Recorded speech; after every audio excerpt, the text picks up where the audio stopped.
11th के subject में chemistry में आज का हमारा टॉपिक है मोलरता या ग्राम अणुता। सांद्रता के पद में आज हम तीसरा टॉपिक पढ़ने वाले हैं जिसे हम मोलरता कहते हैं। तो इसकी परिभाषा हो जाएगी कि किसी विलयन की मोलरता विलेय के मोलों की उस संख्या को कहते हैं जो विलयन के एकांक आयतन में उपस्थित हो। एकांक आयतन का मतलब है उसके 1 लीटर में। ठीक है, एक बार और याद करते हैं कि किसी विलयन की मोलरता विलेय के मोलों की या विलेय पदार्थ के मोलों की उस संख्या को कहते हैं जो विलयन के 1 लीटर में उपस्थित हो और इसे हम कैपिटल M से प्रदर्शित करते हैं। ठीक है, तो अगर हम इसे सूत्र रूप में लेंगे तो क्या हो जाएगा, मोलरता अर्थात कैपिटल M बराबर विलेय का मोल बट्टे विलयन का आयतन, और आयतन भी किस में, लीटर में।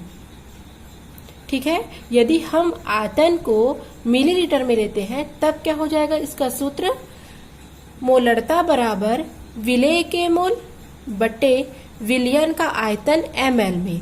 और चूंकि इसमें आयतन को हमको लीटर में करना है इसलिए 1000 से इसको हम गुणा करेंगे। तो हमने पहले पढ़ चुका है मोल में कि मोल बराबर क्या होता है, भार बट्टे अणु भार। तत्व का, पदार्थ का या यौगिक के भार बट्टे उसका अणु भार होता है। तो अब हम मोल को भार और अणु भार के पदों में लिखेंगे, तब मोलरता बराबर हो जाएगी विलेय का भार बट्टे विलेय का अणु भार गुणित 1000 बट्टे विलयन का आयतन ml में।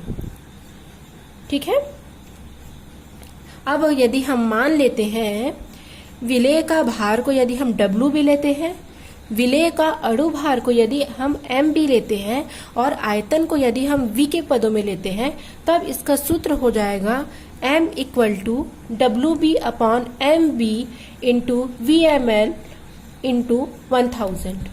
ये सूत्र हो जाएगा। तो आप इसको इस रूप में भी याद कर सकते हैं और इस रूप में भी याद कर सकते हैं। अगर आपको सूत्र क्लियर रहेगा तभी आप न्यूमेरिकल क्वेश्चन सॉल्व कर पाएंगे, और जब तक आप लोग को सूत्र याद नहीं रहेगा तब तक आप लोग न्यूमेरिकल सॉल्व नहीं कर पाएंगे। बहुत ही सरल है, विलेय का मोल और विलयन का आयतन। मोल को हम अणु भार और अणु भार के पदों में करेंगे और आयतन को हम मिलीलीटर के पदों में करेंगे।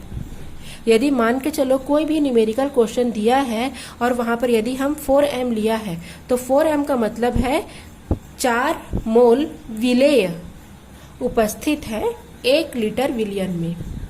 ठीक है, 4 मोल विलेय उपस्थित है 1 लीटर विलयन में। ये 4m का मतलब होता है, इसलिए इसे नोट कर लेंगे और इसे अपने माइंड में भी सेव कर लेंगे। तो ये हो गई परिभाषा और सूत्र।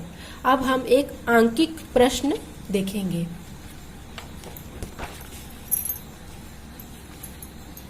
मोलरता से संबंधित एक प्रश्न। 360 ग्राम ग्लूकोज को जल में घोलकर 250 ml विलयन बनाया गया। तो हमको विलयन की मोलरता ज्ञात करनी है। मोलरता को इंग्लिश में मोलैरिटी भी कहते हैं, इसलिए इसको हम कैपिटल M से प्रदर्शित करेंगे। चलिए इसका हल करते हैं। पहले जो जो दिया है उसको हम लिख लेंगे। यहाँ पर विलेय का भार कितना दिया है, 360 ग्राम। ये विलेय का भार है, या WB का क्या है, 360 ग्राम। अब हम पढ़ेंगे विलेय। विलेय जो ग्लूकोज है उसका हमको अणु भार, जिसे हम आणविक द्रव्यमान या मोलर द्रव्यमान भी कहते हैं, वो ज्ञात करेंगे MB। तो C6H12O6 ये ग्लूकोज का सूत्र होता है। तो इसका आणविक द्रव्यमान ज्ञात करेंगे तो क्या हो जाएगा, कार्बन का परमाणविक द्रव्यमान होता है 12 और यहाँ पर 6 लिखा है इसलिए 12 गुणित 6 धन हाइड्रोजन का होता है 1, तो 1 गुणित 12, ऑक्सीजन का होता है 16 और 6 है इसलिए 16 गुणित 6। तो सबको हल करेंगे तो 180 हमको प्राप्त होगा। 180 किस में रहेगा, ग्राम में रहेगा। अब हमको विलयन का आयतन दिया है क्वेश्चन में 250 ml। सब चीजें ज्ञात हो गई। अब हम इसको इस सूत्र में रखेंगे। तो सूत्र हो जाएगा विलेय का भार बट्टे विलयन का अणु भार इंटू 1000 अपॉन विलयन का आयतन। वो भी किस में दिया है यहाँ पर, ml में, तो ml में लिखेंगे। विलेय का भार रखेंगे, कितना है विलेय का भार 360 ग्राम, और अणु भार कितना है इसका 180 गुणित 1000 बट्टे 250। पूरे को हल करेंगे तो हल करने पर हमको 8 प्राप्त होगा और 8 मोलरता होगी, इसलिए यहाँ पर 8m लिखा है। ठीक है, बहुत ही सरल है। आपको जो जो दिया है विलेय का भार, विलेय का अणुभार ज्ञात कर लेंगे। यदि आपको सूत्र याद है तो विलेय का अणुभार आप आसानी से ज्ञात कर सकते हैं। विलयन का आयतन, फिर इस सूत्र में मान रख करके आपको हल कर देना है। सेम इसी तरीके से एक और क्वेश्चन दिया जा रहा है, ये आपका होमवर्क है कि 4 ग्राम सोडियम हाइड्रोक्साइड, जिसे सोडियम हाइड्रोक्साइड या NaOH कहते हैं, जल में विलय करके 250 ml विलयन बनाया गया। तो विलयन की मोलरता हमको ज्ञात करनी है। तो ये आपका होमवर्क है। सेम ऐसी बनेगा जो जो दिया है। यहाँ पर विलेय का भार 4 ग्राम दिया है। NaOH का आपको अणुभार ज्ञात करना पड़ेगा, जैसे यहाँ पर मैंने ग्लूकोज का ज्ञात किया है वैसे यहाँ NaOH का ज्ञात करेंगे। और यहाँ पर आयतन दिया है 250 ml।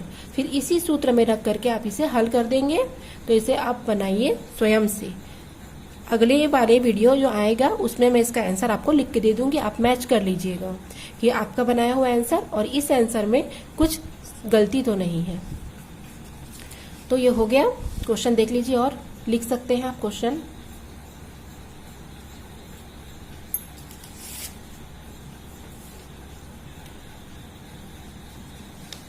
अब हम पढ़ेंगे मोललता। अगला टॉपिक पढ़ेंगे हम मोललता, जिसे हम मोलैलिटी कहते हैं। वो था मोलरता, ये है मोललता। ठीक है, तो दोनों में क्या अंतर है उसके बारे में भी हम बात करेंगे। परिभाषा क्या हो जाएगी? 1000 ग्राम विलायक में उपस्थित विलेय के मोलों की संख्या को हम उसकी मोललता कहते हैं और इसको हम स्मॉल m से दर्शाते हैं। मोलरता को कैपिटल M से दर्शाया जाता है और मोललता को स्मॉल m से दर्शाते हैं। वहां पर क्या लिया गया था? विलेय के मोल को विलयन के आयतन के रूप में लिया गया था, लेकिन यहाँ पर विलेय के मोल को विलायक का भार या द्रव्यमान के रूप में ले रहे हैं। तो विलायक का जो द्रव्यमान होता है वो किलोग्राम में रहेगा। ठीक है, यदि हम m अर्थात मोललता को लेंगे विलेय के मोल बट्टे विलायक का द्रव्यमान, किसमें? ग्राम में। तो यदि हम इसे ग्राम में लेंगे तो यहाँ पर क्या हो जाएगा? 1000 से इसको हमको गुणा करना पड़ेगा। अगर किलोग्राम में लेंगे तो नहीं करना पड़ेगा। ठीक है, अब फिर से पिछले किए थे वैसे करेंगे। मोल का सूत्र होता है भार बट्टे अणुभार, तो मोल को भार और अणुभार के पदों में लिख लेते हैं। तो हो जाएगा मोललता बराबर विलेय का भार बट्टे विलेय का अणुभार गुणित 1000 बट्टे विलायक का द्रव्यमान। तो यही बेसिक अंतर है। मोलरता में यहाँ पर विलयन का आयतन लिया गया था और मोललता में यहाँ पर विलायक का द्रव्यमान लिया जा रहा है, वो किसमें? ग्राम में। तो इस अंतर को आप लोग को हमेशा याद रखना है, तब आप न्यूमेरिकल सॉल्व कर पाएंगे। मोलरता और मोललता में छोटा सा डिफरेंस है। मोलरता में यहाँ पर विलयन का आयतन वो भी ml में लिया गया है, मिलीलीटर में। यहाँ पर विलायक का द्रव्यमान लिया गया है, वो भी ग्राम या किलोग्राम में। ठीक है, और यदि हम विलेय का भार को WB, विलेय का अणुभार को MB के रूप में लेंगे तो यहाँ पर सूत्र हो जाएगा WB upon MB into WA, gram into 1000। वहाँ पर वॉल्यूम लिया गया था, यहाँ पर भार लिया गया है, विलायक का द्रव्यमान या विलायक का भार ग्राम में। बस यही अंतर है, आप लोग को याद करना है। मोलरता में विलयन का आयतन ml में और मोललता में विलायक का द्रव्यमान ग्राम में। फिर सेम टू सेम वही चीजें रिपीट करनी है। यहाँ पर भी यदि 4m लिखा है तो 4m का मतलब है 4 मोल विलेय उपस्थित है 1 किलोग्राम या 1000 ग्राम विलायक में। ठीक है, वहां पर 1 लीटर या 1000 मिलीलीटर लिया गया था, यहाँ पर 1 किलोग्राम या 1000 ग्राम विलायक में लिया जाना है, क्योंकि पूरे प्रक्रिया में मोललता में विलायक का द्रव्यमान हमको लेना है।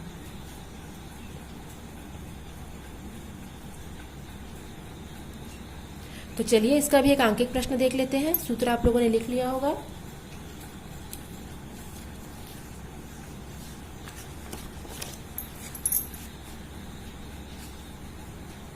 क्रमांक एक प्रश्न लेते हैं। यदि 500 ग्राम जल में 4 ग्राम NaOH घुला है तो विलयन की मोललता हमको ज्ञात करनी है। तो जो दिया है उसे फिर से लिख लेते हैं। यहाँ पर हमको NaOH या विलेय का भार लिखना है। तो विलेय का भार दिया है, कितना दिया है? 4 ग्राम। ठीक है, और इसका अणु भार हमको ज्ञात करना है। तो Na + O + H, तो 40 आया। विलायक का भार कितना दिया है? 500 ग्राम। अब सूत्र में इसको रख लेंगे, विलेय का भार बट्टे विलेय का अणु भार इंटू 1000 बट्टे विलायक का द्रव्यमान। तो विलेय का भार कितना है? 4, अणु भार 40, 1000 बट्टे विलायक का द्रव्यमान 500 ग्राम। तो इसको जब हल करेंगे तो 0.2 m हमको प्राप्त होगा। ठीक है, सेम वैसी करना है। जो दिया है उसे लिख लेना है, NaOH का अणु भार ज्ञात कर लेना है और सूत्र में रख करके हल कर लेना है। ये क्वेश्चन फिर से मैं आपको दे रही हूँ मोललता ज्ञात करने के लिए। आप मोललता ज्ञात करने की कोशिश करेंगे। नेक्स्ट वीडियो में मैं इसका आंसर लिख करके और समझा करके आप लोग को दूंगी, आप आंसर मैच कर लीजिएगा। क्वेश्चन है, उस विलयन की मोललता ज्ञात कीजिए या मोललता क्या होगी जिसमें 250 ग्राम जल में 36 ग्राम ग्लूकोज उपस्थित हो और ग्लूकोज का सूत्र होता है C6H12O6। ठीक है, क्वेश्चन लिख लीजिए और इसे हल करने की कोशिश कीजिएगा सेम प्रोसेस से।